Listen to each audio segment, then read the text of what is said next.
할렐루야. 하나님의 은혜가 우리 가운데 함께하기를 예수의 이름으로 축원합니다. 우리 함께 인사하겠습니다. 반갑습니다. 환영합니다. 사랑합니다. 제 옆에 앉아주셔서 감사합니다. 언제나 정보를 갖지 못한 사람들보다 정보를 가진 사람에게 길이 열려요. 보다 많은 선택지가 있고 정보를 알지 못하는 사람보다 정보를 가지고 있는 사람은 그들보다 더 앞선 행동을 할 수 있고 기회를 얻을 수가 있습니다. 정보가 곧 힘이고 이 정보를 독점하게 되면 권력이 될 수 있습니다. 과거에요. 교회에서 선포되는 하나님의 말씀은 특정 세력들이 독점하고 있었어요. 그때 당시에 성경은요, 라틴어로 되어 있었습니다. 이 라틴어는 신부들과 특정 귀족들만이 배움이 있어 읽을 수가 있었어요. 일반인들은 문맹률도 높았을 뿐만 아니라 어려운 라틴어를 알지를 못해요.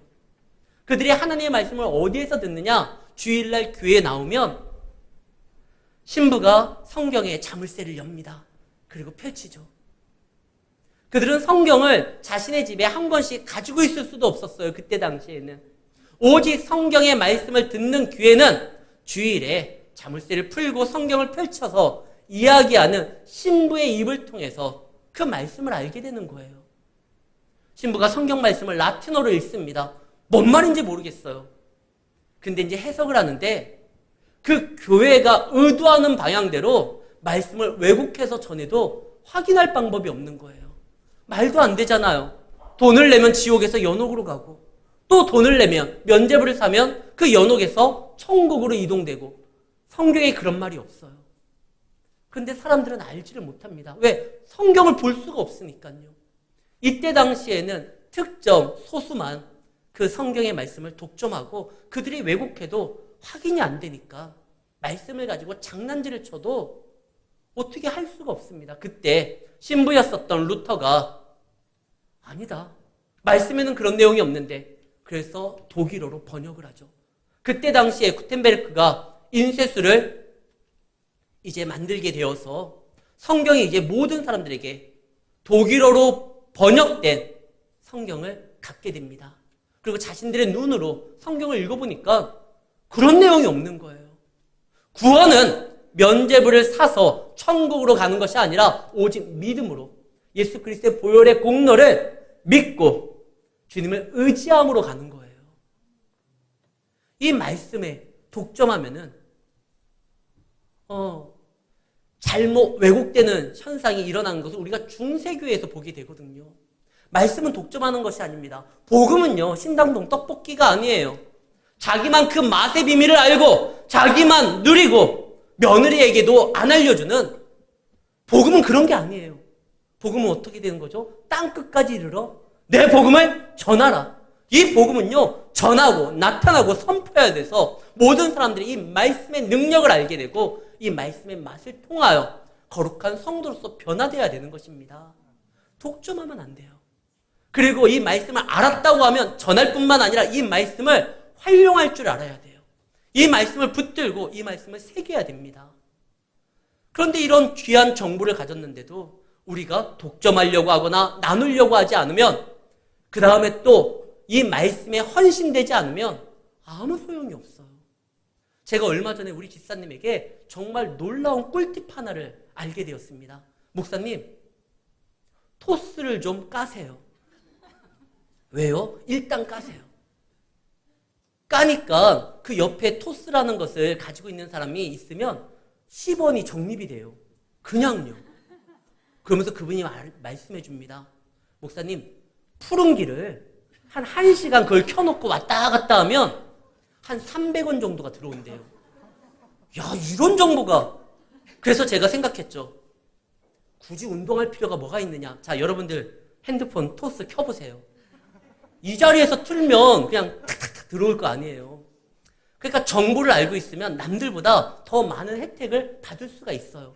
그런데 누구보다 하나님의 말씀에 대한, 생명의 말씀에 대한 하나님의 능력에 관한 정보를 알고 있었던 야곱이요, 그것을 나누려고 하지도 아니하고 본인 자신도 그것을 활용하려고 하지도 않아요.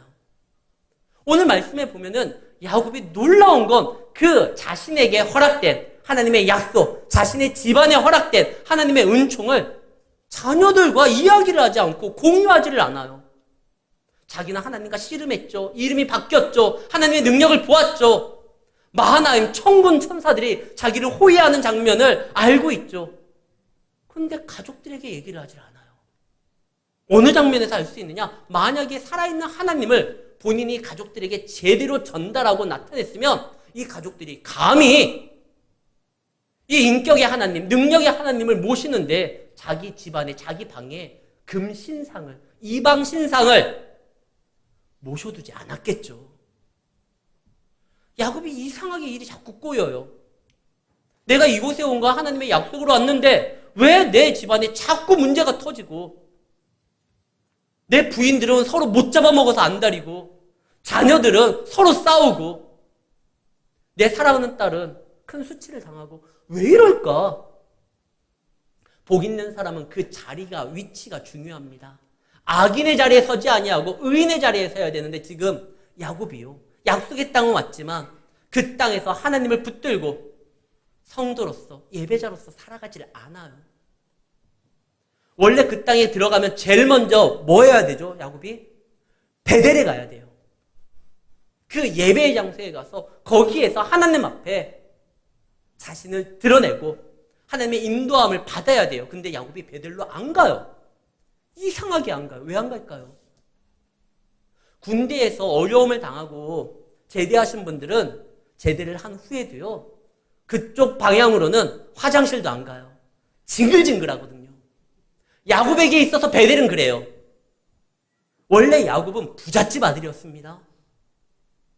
사랑받는 아들이었습니다. 뭐 하나 부족함이 없었습니다. 근데 그가요. 처음으로 아무것도 없는 상태에서 빈몸으로 자기를 방어하고 자기를 보호할 수 없는 그 빈들에서 혼자 눕고 그 외로움에 눈물을 흘리고 잠이 든 적이 있었어요. 베델은 싫어요. 다시 그러한 비참한 삶으로 돌아가기 싫어요. 아무것도 없고 그냥 세상에 내던져진 것 같은 그런 외로움에 직면하는 거 이제 싫어요. 베델은 지긋지긋해요. 야곱의 인생에서 가장 어려웠었던 시기가 바로 그때였거든요. 근데 거기에서 야곱이 무엇을 봤죠? 자기와 함께하는 하나님의 역사함을 보게 됩니다.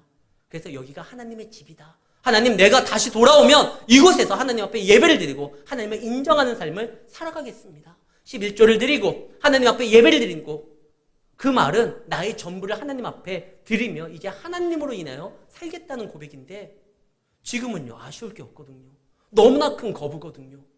심지어 그 땅의 왕들도 자기의 눈치를 살피거든요. 이 정도 됐는데 내가 또 베델에 가야 되겠어? 안 가요. 그런데 베델이야말로 그가 서야 될 자리고 베델이야말로 외로운 곳이 아니라 하나님이 그와 함께함으로 인하여 가장 안전한 곳입니다. 찬송가 288장 2절에 보면 이런 가사가 나오죠. 야곱의 고백이 등장을 합니다. 찬송가 288장 온전히 주께 맡긴 내용, 사람의 음성을 듣는 중에 청사들 왕래하는 것과 하늘의 영광 보리로다. 이것이 나의 간증이요, 이것이 나의 찬송일세. 야곱이 그렇게 말을 하잖아요. 근데 그 하나님과 함께해서 자기가 지켜지고 자기가 보호됐었던 경험이 있는데 그거보다 내가 참 외로웠지, 그때 쓸쓸했지, 혼자 던져졌지, 그것만 생각하니까 베델로 안 가려고 해요. 근데 하나님은 베델로 가라고 합니다. 굳이 왜 베델일까요? 사실 하나님을 만났었던 장소가 베델만 있는 게 아니에요. 하나님의 얼굴을 보았었던 분이엘이 있었고 하나님의 군대를 보았었던 마하나임이 있었고 그리고 하란에서도요 하나님을 보았었거든요. 그가 하란도 있고요. 근데 하나님은 아니 베델로 가. 그런 의미가 있어요. 예수님께서 부활하신 후에 제자들에게 어디로 가라고 합니까? 갈릴리로 가라고 그래요. 예수님과 제자들이 함께 했었던 뜻깊고 의미 있고 더 영광된 장소들이 갈릴리 말고 다른 데도 있어요. 오병이어의 기적을 일으켰었던 빈들도 있고 그 다음에 막 귀신을 내어 쫓았었던 거라사 지방도 있었고, 그리고 천국의 영광을 볼 수 있었던 변화산도 있었고, 근데 예수님이 갈릴리로 가라고 해요. 예전에 80년대 진짜 가요계를 휩쓸었었던 많은 사람들 중에 제가 좋아했었던 가수가 신영원이라는 분이 계셔요. 개똥벌레, 불씨라는 노래를 불렀던 분인데, 그분이요, 복음성가 CCM 앨범을 냈습니다. 그 노래 중에 갈릴리오로 가요라는 찬양이 있어요. 이 찬양 가사가 이래요. 그곳에는 계시지 않아요. 그대 지금 서 있는 곳에, 무덤 속에 갇혀 있는 그대는, 절망 속에 갇힌 그대는 갈릴리로 가요. 정녕 그를 만날 수 있으니 피투성이 상처 그대로 다시 오신 주님을 그곳에서 만날 수 있습니다. 이런 찬양 가사거든요. 예수님이 우리에게 갈릴리로 가라고 해요. 하나님이 야곱에게 베델로 가라고 해요. 가장 외로웠었지만 많은 것들에게서 기회가 차단되었고, 그 다음에 더 이상 내세울 것이 없었지만 가장 절실하게 주님의 도움이 필요했고, 주님을 인정할 수 있었고, 인격의 하나님을, 예수님을 처음으로 만나 다짐했고 결단했었던 그 첫 마음이 있었던 그곳으로 가라는 겁니다. 비록 그때 시절을 돌이켜보면 그때 나 참 힘들었지. 지금은 내가 신앙의 연수도 있고, 지금 교회에서는 직분자고 목사고 또 내 위치가 있는데 다시 그 옛날로 돌아가라고? 그러나 하나님은 돌아가라고 해요. 요한계시록에 보면은 소아시아 7교회가 등장을 합니다. 제일 먼저 등장하는 교회가 에베소 교회입니다. 에베소 교회는 굉장한 교회예요. 그 교회에서 사역했던 사람이 누구냐? 바울이었고, 요한이었고, 사도 요한, 사도 바울이 에베소에서 사역을 했어요. 아볼로였었고, 에베소 교회는 진짜 말씀에 충만했었던 하나님의 일꾼들이 사역을 했던 곳이고, 전통이 있는 곳이고, 능력이 있는 곳이에요. 근데 요한계시록에서 그 교회에 대해서 예수님이 칭찬을 하다가 딱 하나 지적을 합니다. 그런데 내가 너희의 수고와 열심을 다 안다. 정말 칭찬받을 만하다. 그러나 한 가지 부족한 게 있다. 첫사랑을 잃어버렸다. 그 첫사랑을 어디에서 잃어버렸는지 그거 찾아야 된다. 아무리 너희가 능력의 사람이 있었고 과거에 놀라운 전통이 있고 업적이 있다 할지라도 그거 못 찾으면 내가 촛대를 옮겨버릴 것이다.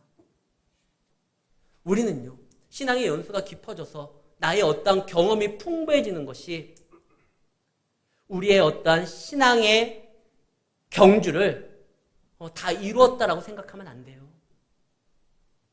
오늘 새벽에도 이야기했지만 우리는 신앙의 길을 안주하면 안 돼요. 완주해야 돼요. 주님이 오시는 그날까지 표대를 향하여 주와 함께 그 길을 끝까지 가야 되는데, 이제 내가 믿었다고, 신앙의 연수가 어느 정도 됐다고, 이제 됐다, 평안하자, 안주하면 안 됩니다. 지금 야곱이 그런 거예요. 내가 진짜 거친 삶을 그동안 살았는데 이제 약속의 땅에 들어왔고 하나님과 씨름도 했고 이 이름도 바뀌었으니까 이제 다 됐다. 굳이 베델까지 갈 필요 있어. 여기에서 살자. 그러다가 큰일 안 하는 겁니다. 사랑하는 성도 여러분, 베델에 가야 돼요. 갈릴리로 가야 돼요. 여러분들이 처음 주님을 가장 절실하게 느꼈고 주님 앞에 오직 당신만이 나의 구원자이라는 것을 고백할 수밖에 없었던 그 신앙의 간절한 모습을 다시 되찾지 않으면 우리는요, 이 험한 세상 믿음으로써 충만하게 살아가는 거 어려울 수 있습니다. 세상은요, 우는 사자와 같이 우리의 믿음을 해하려고 달려듭니다. 거기에서 이길 방법은 딱 하나예요. 처음 주님을 만났었던 그때를 기억하며 그 하나님 앞에 감사하며 그 하나님만으로서 살아갈 수 있다는 것을 고백하며 움직일 때, 하나님으로 충만할 때, 그때는 세상이 우리를 어떻게 할 수가 없어요. 빈틈이 없거든요. 하나님 안에서 겸손하고 주님을 인정하는 삶은요, 세상이 못 건드려요. 건들 수가 없거든요. 틈도 없어. 왜? 예수로 충만하니까요. 언제 넘어집니까? 성경은 말하죠. 교만이 패망의 선봉이다. 교만할 때, 이제 다 됐다라고 생각할 때, 이제 나가 더 이상 할 필요가 없다라고 자기 스스로 만족하고 한계를 그었을 때, 그때 무너집니다. 지금 야곱은 다 이뤘다 생각했죠. 약속의 땅에 들어왔고 하나님 앞에 이름도 바뀌었고, 근데 그가 정말 못한 게 뭐죠? 그는 예배자가 아니에요. 그의 집에 우상신들이 가득했어요. 그는 자녀들에게 살아있는 하나님을 어떻게 섬겨야 되는지 가르치질 않았어요. 눈치를 보는 것 같아요. 내 말만 듣고 자기 고향을 떠나서 여기까지 와준 것만으로도 고마운데, 굳이 그들이 가지고 있는 신상이나 그들이 정말 중요하게 생각하는 그런 것들, 야, 그거 다 하나님께서 원치 않으니까 치워버려라, 이 말은 못하고 그냥 마음이 약해서, 그래, 뭐 그 정도 있는 건 내가 허락할게, 여기 있어주는 것만으로도 고마워. 아니요, 신앙은 결단입니다. 하나님께서 원치 아니하는 것이 예배자에게 있다고 하면 과감하게 끊어야 되는 거예요. 결단하셔야 됩니다. 하나님 앞에 나오는데 하나님이 원치 아니하시고 하나님이 인정하지 아니하는 것을 끌어안고 오는 것이 아니에요. 고린도후서 6장 15절 말씀, 그리스도와 벨리알이 어찌 함께 하겠느냐. 지금 이방 신상을 가지고 거기에서 예배자가 아니라 우상을 섬기는 소굴로 만들어 놓고, 야곱이요, 이제 내가 복을 받겠다 생각하니까 말이 안 되는 거예요. 그때 하나님께서 야곱에게 말씀하십니다. 지금 야곱은요, 어떻게 해야 될지를 몰라요.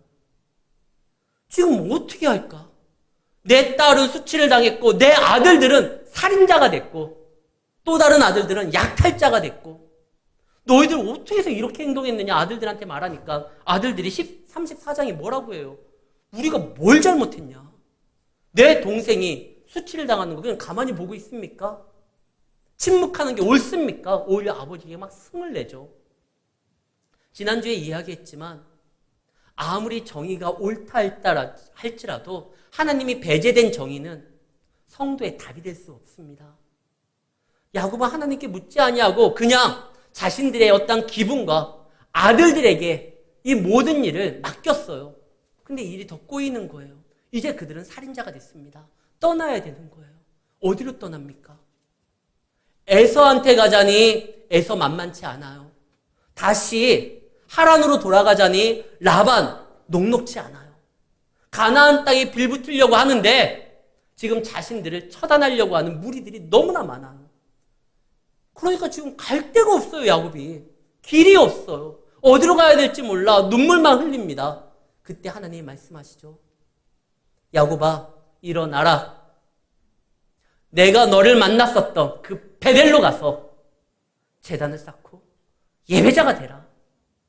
야곱의 실수가 뭐냐면 그는 이제 모든 것이 끝났다라고 생각하고 안주하려고 했었고, 그 다음에 그는 사람들을, 주변 사람들을 제대로만 상대하면 자기의 삶이 평안할 줄을 안 거예요. 그런데요, 성도는 먼저 상대할 분이 하나님입니다. 우리는 세상과 상대해가지고 고민하는 자들이 아니라 먼저 하나님과 상대하여 예배자로 쓴 다음에 그 하나님의 도움으로 세상에서 무엇이 옳고 그른지를 보여주는 자들입니다. 그래서 주일이 한 주의 첫 시작이잖아요. 예수님이 부활하시고 주님으로부터 함께 시작하라고 주일이 먼저 있어요. 그 다음에 한 주가 시작입니다. 주님을 상대하고 나아가는 거예요. 근데 주님을 상대하는 이 시간에 예배자에 있지 아니하고 세상에서 뭐 요즘에 축제가 많더라고요. 뭐 축제장에 가고 어디를 가고 그런 다음에 한 주를 시작하니까 이게 되겠습니까? 세상 사람들은 될지도 모르겠어요. 여기가 전부니까. 그러나 우리는 그러지 않아요. 성도는 먼저 하나님 앞에, 다른 사람은 몰라도 야곱과 야곱의 가족들은 하나님 앞에 베델에서 예배로 시작을 해야 되는 겁니다. 그래야지만 답이 있는 거예요. 이제 야곱이 결단합니다. 하나님의 음성을 들었어요. 신앙생활을 오래 하면 장점이 뭐냐면 경험이 있잖아요.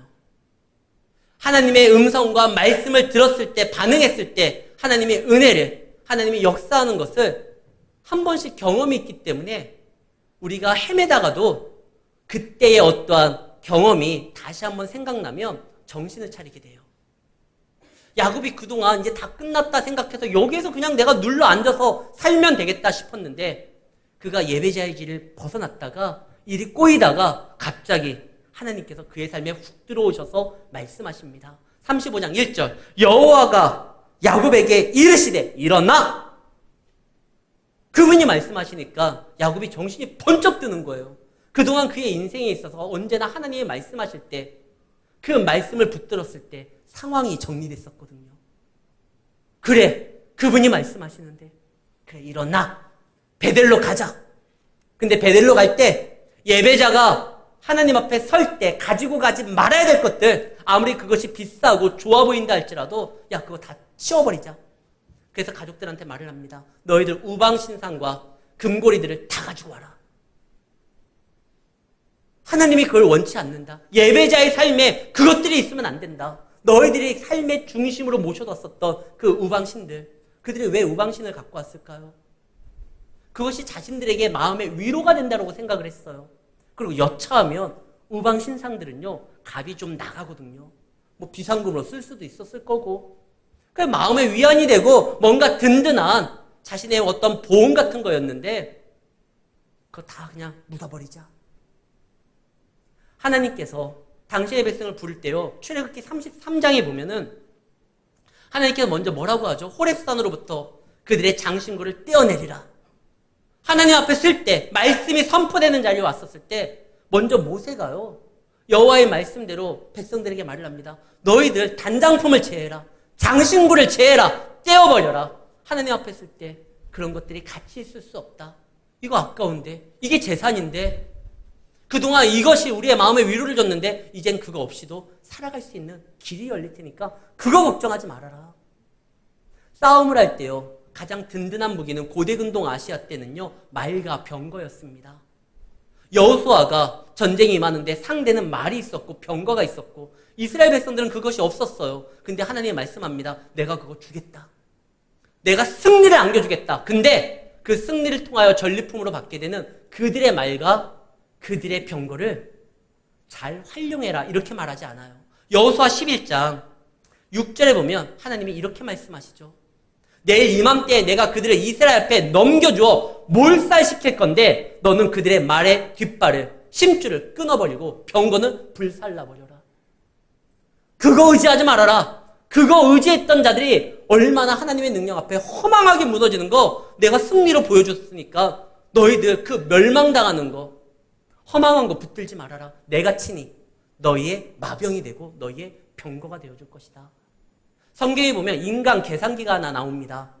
바로 삭개오예요. 삭개오는 세리였고 세리장이었어요.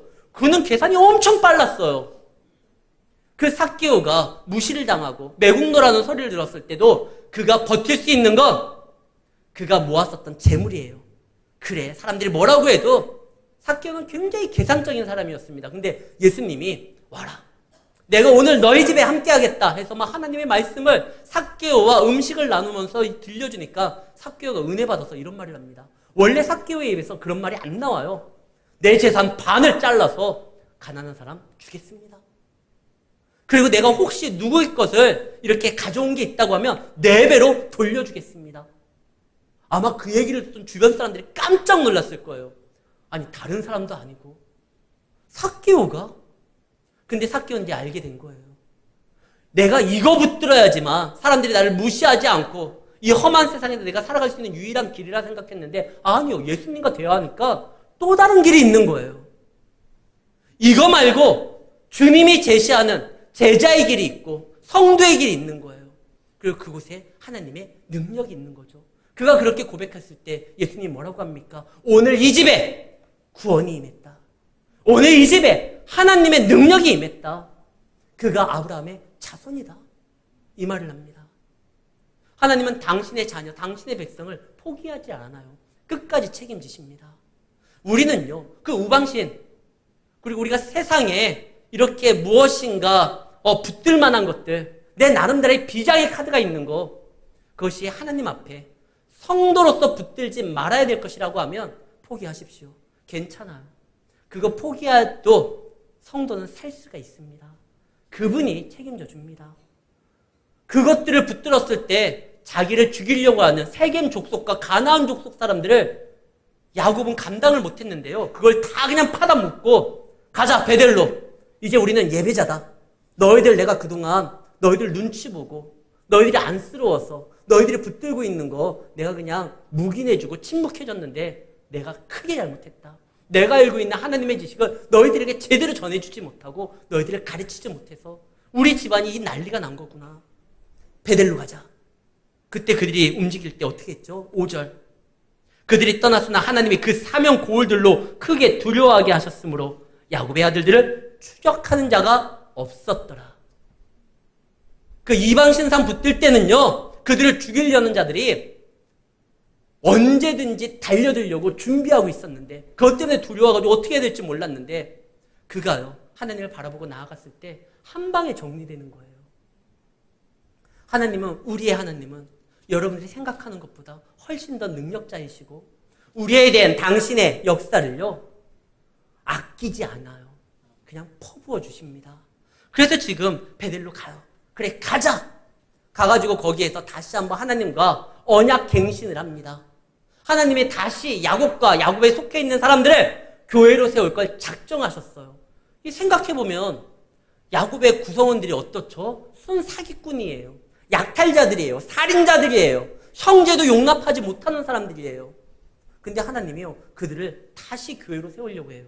저 같으면 그냥 깨끗하게 지워버리고 다시 새로 세우면 돼요. 아브라함의 자손, 그냥 너브라함이나 어브라함 이렇게 새로 만들어서 새로 세우면 되지. 이 살인자들을, 이 사기꾼들을 뭘 또 다시 훈련시켜서 세워요. 처음부터 내가 다시 할 거야. 근데 하나님은요, 이미 작정하셨어요. 우리 교회 구성원들을 보세요. 우리가 완전해서 여기 앉아 있습니까? 제가 어떠한 실수도 하지 않기 때문에 목사가 됐나요? 아니에요. 저도 실수하고 넘어지고 때로는 하나님의 마음을 아프게 하지만 하나님이 작정하셨거든요. 내가 너를 통하여 일을 이루겠다. 내가 광주 평강교회 교인들을 통하여 내가 교회를 세우겠다. 하나님이 작정하셨어요. 대신 그들은 살인자고 파괴자였고 약탈자였지만 그래서 그들을 그냥 용서해주고 넘어가진 않아요. 대신 그들이, 그 야곱의 아들들이 끔찍하게 벌렸던 그 죄를, 그 죄에 가담하지 않았었던, 죄 없었던 요셉을요, 대신 죽입니다. 요셉이 죽음으로 그 형제들이 용서함을 받아요. 물론 요셉이 죽지는 않죠. 근데 형제들은 요셉이 죽었다 생각했어요. 심지어 야곱도요. 야곱이 너무나 아꼈던 그 아들, 형제들이 미워했었던 그 동생 요셉, 그가 왜 고난을 당해야 됐을까요? 형제들이 제가 용서받기 위해서는 그래야 돼요. 우리가 왜 하나님의 자녀가 되었을까요? 죄 없는 예수님이 우리 대신 죽으셨기 때문에 그래요. 하나님이 여러분들을, 저를, 이 죄 많은 우리를 거룩한 교회로 만들기 위해서 하나님의 아들 예수가 죽은 겁니다. 그리고 그 예수의 보혈의 공로로 인하여 우리가 지금 거룩한 성도가 된 거예요. 이게 감사한 거죠. 하나님이 지금 야곱의 집안을 반드시 내가 교회 만들 거고 너희를 통하여 구원을 이룰 것이다. 근데 너희들이 저질렀던 죄는 또 다른 아들이 그것을 감당해야 된다. 광주 평강교회 성도들 내가 구원하기로 작정했다. 근데 너희들의 죄는 내 사랑하는 아들 예수의 보혈로, 그가 갚는 걸로 너희들을 용서해 줄 것이다. 그래서 모든 믿는 사람들은 예수 앞에 나와야지만 용서함을 얻고 소망을 갖는 겁니다. 그리고 우리가 드리는 이 예배요, 오늘 말씀해 보면 하나님이 다시 야곱과 언약을 갱신합니다. 예전에 했던 말이에요. 근데 야곱이 또 다시 베델에서, 예전에 돌기둥을 세우고 기름 부었거든요. 근데 오늘 말씀해 보면 14절, 야곱이 하나님이 자기와 말씀하시던 곳에 기둥곳 돌기둥을 또 세워요. 그리고 그 위에 전제물을 붓고 또 그 위에 기름을 붓고. 예전에 했었는데 다시 와서 또 다시 언약을 세웁니다. 우리가 드리는 이 예배는요, 주일에 한번 하나님 앞에 얼굴 비치러 오는 것이 아니라 다시 언약을 갱신하는 자리입니다.